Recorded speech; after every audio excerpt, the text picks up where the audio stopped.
Ada bunyi di bawah pas saat akselerasi. Bunyi kretek.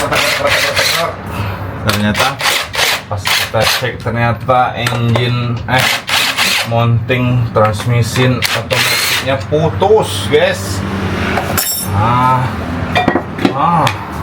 Rungkat iki.